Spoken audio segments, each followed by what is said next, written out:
Very good morning internet, and once again welcome back to the YouTube channel SRC Destination. কালকে আপনারা দেখেছিলেন আমি এসেছিলাম একদিনের জন্য তাজপুরে।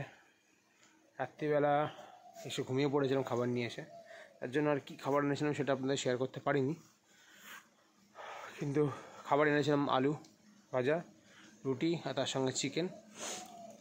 যেমন বলেছিলাম আজকে সকাল সকাল বেরিয়ে পড়বো। তো রাইট নাও টাইম হয়েছে এখন 6:30, আর এখানে আমার গাড়ি রেডি।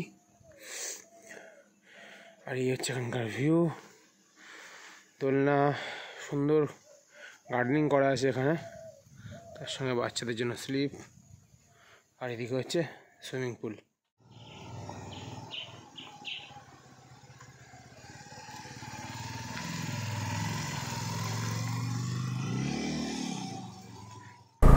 Very good morning. তো যেমন দেখলেন আমি আমার জার্নি স্টার্ট করলাম তাজপুর থেকে কলকাতার উদ্দেশ্যে। রাইট নাও ঘড়িতে জানান দিচ্ছে টাইম হয়েছে 6:57। এখান থেকে পৌঁছতে মোটামুটি 3.5 ঘন্টা থেকে 4 ঘন্টার মতন লাগে, বাট কোনো না কোনো জায়গাতে একবার দাঁড়াবই। তো যা বুঝতে পারা যাচ্ছে অ্যারাউন্ড 11টার মধ্যে, 11টা সাড়ে 11টার মধ্যে আমি কলকাতা ইন করে যাব। আর এই যে রাস্তাটা, এই রাস্তাটা ডান দিকে চলে গেলে পড়ে যাবে দীঘার দিকে, মানে দীঘা মেন রোড, আর বাঁদিকে গেলে পড়বে হচ্ছে শঙ্করপুরের দিকে। তো আমি এখন বাঁদিকের দিকেই নিলাম, যদি সামনে কোনো চায়ের দোকান খোলা পাই তাহলে একটু চা খেয়ে নিয়ে তারপর এখান থেকে ফাইনালি জার্নি শুরু করব। সেই জন্য এখানে এখন যেমন বললাম কালকে উৎসব হচ্ছে, গঙ্গাসাগর উৎসব, যার জন্য পুরো তাজপুরই বলতে গেলে ফাঁকা। দীঘার মোহনাতেও হচ্ছে, আবার এখানেও হচ্ছে।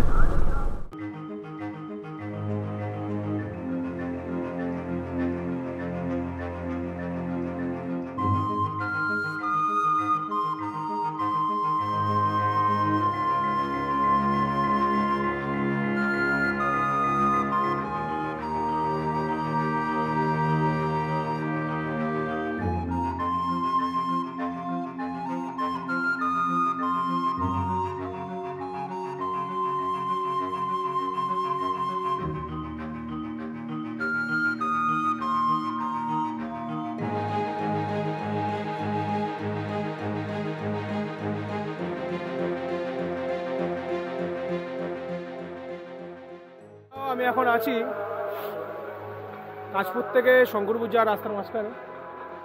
এখানে বসলাম ক্যামেরা সেট করতে। চলুন কিছু ভিউ আপনারা উপভোগ করুন। এদিকে সূর্য আমার দেখা দিয়ে দিয়েছে আমাদেরকে, জলেতে যে সূর্য আলোটা পড়ছে ফাটাফাটি লাগছে সেটা দেখতে। চলুন কিছু ভিউ আপনারা উপভোগ করুন, দেখা হচ্ছে আপনাদের সঙ্গে।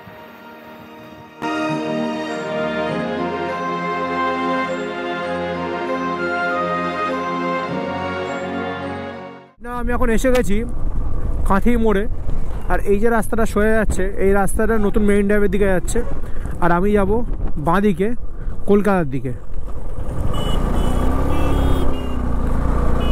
আগে যে দুবারই এসেছি সেই দুবারই আমি গেছিলাম মন্দারমণি, দীঘা নতুন মেইন ড্রাইভ ধরে, কিন্তু এবার আমি যাইনি, কারণ মনে হলো আমার এই রাস্তাটা আবার দেখি। কিন্তু যা বুঝলাম এই রাস্তাটা আমার মনে হচ্ছে টাইম কম লাগে, হয়তো কিলোমিটার বেশি লাগতে পারে, কিন্তু টাইম এই রাস্তাতে মানে পুরোনো রোডটাতেই কিন্তু, মানে পুরোনো দীঘা রোডে কিন্তু টাইম কিন্তু অনেক কম লাগছে। ক্রস করছি মা নাচিন্দা কালীবাড়ি। মা সবার ভালো করো, সবাইকে রক্ষা করো মা। তাও ভালো কি যে এই জায়গাটাতে এখন অব্দি বাজারে বসেনি, নইলে পরে এই জায়গাটা ক্রস করতে অনেকক্ষণ টাইম লেগে যেত। এই যে জায়গাটা আমি এখন ক্রস করছি, নর্মালি দীঘা যাওয়ার সময় এই রাস্তাটা সবারই খুব প্রিয়, মানে এই জায়গাটা সবারই খুব প্রিয়, কারণ এই জায়গাটাতে এলে পরে প্রচুর ডাব পাওয়া যায়, আর একটা ভাইবস আসে যে দীঘা মনে হয় পৌঁছে গেছি। এই জায়গাটার নাম হচ্ছে কৃষ্ণনগর।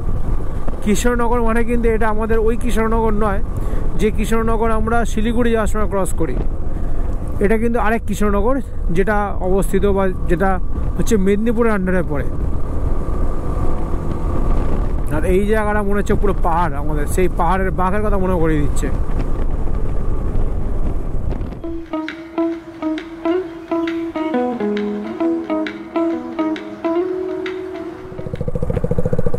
কারেন্টলি টাইম হয়েছে 9:10, আর আমি ক্রস করছি নন্দকুমার।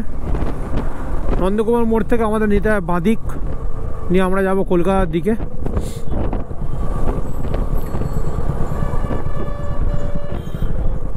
এখান থেকে মোটামুটি এখনও আমার বাড়ি 100 কিলোমিটারের মতন। টাইম এখন 9:50 আর আমি এসে দাঁড়িয়েছি কোলাঘাটে। এখানে কোনো একটা ভালো হোটেল থেকে দাঁড়াবো, দাঁড়িয়ে একটু চা খাবো, তার সঙ্গে যদি মনে হয় তাহলে পরে ব্রেকফাস্টটাও করে নেবো, নিয়ে তারপরে আবার সামনের দিকে এগিয়ে যাবো। তো দেখি কোন হোটেলে দাঁড়াই না দাঁড়াই। আপাতত কোলাঘাট এখন পুরো ফাঁকা। এটা হচ্ছে নতুন আমিনিয়া কোলাঘাটের, তার পাশে ফুড প্লাজা, আর এদিকে শেরে পাঞ্জাব। দেখি যদি শেরে পাঞ্জাবে পার্কিং পেয়ে তাহলে শেরে পাঞ্জাবে দাঁড়াবো, নাহলে সামনের দিকে এগিয়ে যাবো। এখন আমি এসেছি বালাজি নাওপালাতে। এখানে দেখি কি খাবার পাওয়া যায় না পাওয়া যায়, দেন আবার এখান থেকে বেরোবো। টাইম হয়েছে এখন সকাল 10:05। চলুন দেখি কি পাওয়া যায় এখানে। তো এখানে চলে এসছে পুরি সবজি আমার, আর আমি আছি বালাজি হোটেলে। তো এখানে ব্রেকফাস্ট শেষ করি। তো আজকের এই জার্নি এতটাই। তো নেক্সট দেখাবে আবার কোনো নতুন জার্নিতে আপনাদের সঙ্গে। ততক্ষণ সব ভালো থাকবেন, সুস্থ থাকবেন, সাবধানে থাকবেন। তাড়াতাড়ি দেখা হচ্ছে আপনাদের সঙ্গে নতুন কোনো জার্নিতে। ততক্ষণ tata, bye bye, see you.